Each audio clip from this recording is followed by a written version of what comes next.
안녕하십니까? 어, 오늘은 그 수업은 하지 않고요. 그 인트로덕션입니다. 제목은 자유주의 다문화 교육론입니다. 원래는 그 다문화 교육론이라고 그냥 하려고 그러다가요. 또 이제 여기 그 자유시민 교육에 들어오시는 많은 분들이 혹시 오해가 있을까봐 좀 설명을 좀 드리겠습니다.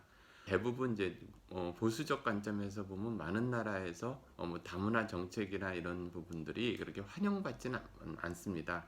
당연히 이제 보수는 기존에 있는 것들을 지키고 뭐 그렇기 때문에 어, 그런 측면이 있죠. 그런데 이제 국내에서 소개되는 다문화 이론이라든지 다문화 정책 이러한 부분들이 반드시 그런 것만 있는 것은 아닙니다. 그러니까 기존적으로 자유주의 다문화 이론도 있고요.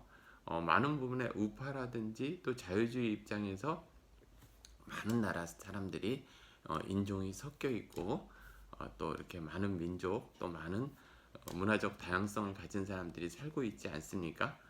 그런 부분들이 서로 공생을 하는데 이제 필요한 부분입니다. 특히 그리고 제가 이제 다룰 내용들은요 어떤 거냐면 그러니까 우리나라의 민족주의적인 성격이 어떤가? 그러니까 많은 나라에서 이제 민족주의라는 단어, 내셔널리즘을 이야기하면 뭐 학문적인 거 말고요, 정서적으로 이렇게 받아들일 때 우리는 민족주의 그러면 그렇게 부정적인 관점이 아니지 않습니까? 그런데 또 어떤 나라에서들은 많은 나라에서는 민족주의 이렇게 얘기를 하면은 그 레이시즘을 연상을 하게 이렇게 약간 부정적으로 생각하는 측면이 있습니다. 왜 그러냐면 이제 인종 간의 그 분쟁이라든지 아니면 민족주의가 상당 부분 또 인종차별주의자라든지 뭐 그런 부분에 악용되어 왔던 측면이 있기 때문입니다. 반면에 우리나라 같은 경우에 있어서는 이제 민족주의가 저항적 민족주의라든지 혈연의 바탕을 둔 민족주의가 이제 강한 성격이 있었죠. 그러다 보니까 이제 그게 사람들의 역사적으로 좀 긍정적으로 받아들여지는 겁니다. 하여간 민족주의 부분 그리고 자유주의 다문화론에 대해서 또 잘 설명을 드릴 거고요. 또 그리고 특히 중국 공산당하고 관련돼 있는 뭐 티베트 그리고 위구르, 홍콩, 대만 이런 부분들에 대해서 집중 또 다루겠습니다. 그리고 국내에 들어와 있는 부분들이 그러니까 다문화 부분이 그러니까 서양에서라든지 또 뭐 이렇게 유럽이나 미국에 있어서는 다문화 이론들이 이제 자유주의 다문화 이론 입장에서 외부의 유입 인구라든지 소수민족, 소수자 뭐 이런 사람들을 갖다 좀 보듬어 안으려고 이렇게 하는 측면에서 이렇게 나온 게 많습니다. 자유주의 입장에서. 그런데 이제 우리나라뿐만이 아니라 이제 그런 거를 이용해서 중국 공산당 제가 이제 중국의 소리 없는 전쟁편에서 계속 이제 올리고 있죠. 다문화 정책을 통해서 침투되는 부분이 있습니다. 세계 공산화 전략을 그러니까 각국의 그러니까 중국의 세계 공산화 전략 그리고 세계 지배 전략 통일 전선 전술에 의해 가지고 다른 나라를 갖다 침투해 들어갈 때 맞대마침이 있었던 다문화 정책을 이렇게 이용해서 침투해 들어오는 부분이 있습니다. 그 부분을 집중해서 다루겠습니다. 그러니까요, 단순히 이렇게 다문화 이론, 다문화 과목 이런 부분에 거부감을 갖지 마시고 이게 바르게 정립을 하려고 그러는 겁니다. 그러니까 많은 부분들에 있어서 이제 다문화 이론이 우리나라에 소개될 때 초창기에 이렇게 우리나라 상황, 그러니까 을 엄밀히 분석을 하는 부분은 좀 부족했고요. 그러니까 서양에 있는 다문화 이론, 자유주의 다문화 이론을 자꾸 이렇게 소개를 하면서 우리나라에다 적용을 하려다 보니까 어느 부분은 맞죠. 뭐 사회적 약자나 소수자, 외부 유입이 있는 사람이 안 됐어서 이렇게 그런 부분에 인권을 바탕으로 이렇게 공존하는 사회를 만들려고 그러는 측면도 있었지만 빠뜨린 부분이 바로 그겁니다. 중국 공산당의 침투. 그 부분에 대한 거. 그런데 제가 이제 그 부분에 대해서 이제 이론화 작업을 하고요. 그러니까 뭐 그러고 있습니다. 그러니까 이를테면 지배 이론이죠. 그리고 중국의 통일전선 전술. 그리고 공산화 전략, 뭐 그런 거는 다른 과목에서 제가 많이 말씀을 드리지 않았습니까? 그런 부분을 좀 다룰 거고요.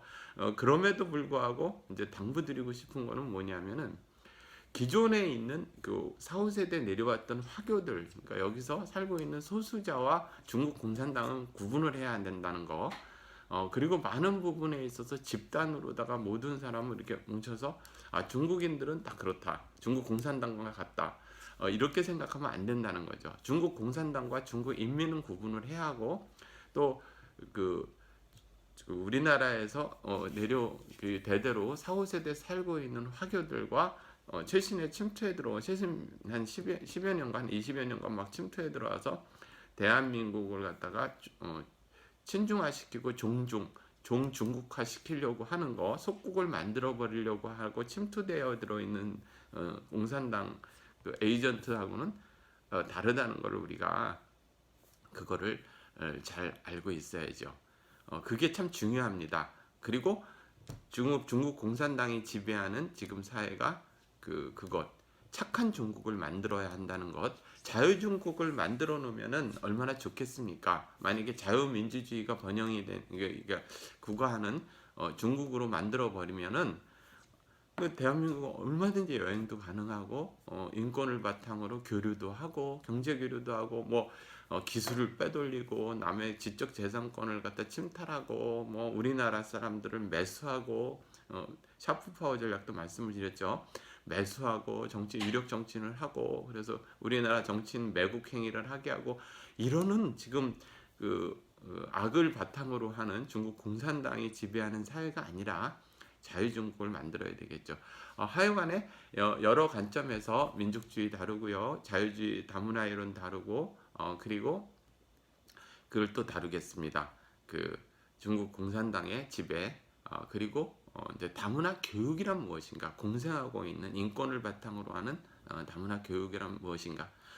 어차피 피할 수가 없는 게요. 이제 계속 외부 유입 인구가 와서 피할 수 없습니다. 다문화 사회는 여러분들이 좋든 좋아하지 않든 그랬을 때 올바른 착한 그 다문화 그러한 사회가 돼야 되겠죠. 올바른 사회가 되겠죠. 무조건 배격을 할 수도 없고 피할 수도 없다면은 제가 말씀을 드리는 그러한 자유주의의 바탕을 둔 다문화 정책 그리고 인권을 바탕으로 둔 다문화 정책 그리고 중국의 지배나 중국의 속국이 되지 않은 다문화 대한민국 이렇게 만들어가기 위해서 이 과목이 굉장히 중요합니다.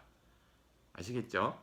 저를 믿고 이 과목을 따라와 주시면은 상당히 재밌는 내용이 많습니다. 뭐 전 세계 인종학살이 얼마나 많이 일어났는지, 또 우리나라 민족주의는 왜 그러는지, 또 왜 우리나라 사람이 이렇게 일본을 싫어하는지, 중국 공산당들은 왜 중국 사회는 우리를 왜 그렇게 속국으로 보는지, 뭐 이런 내용 다 다루겠습니다.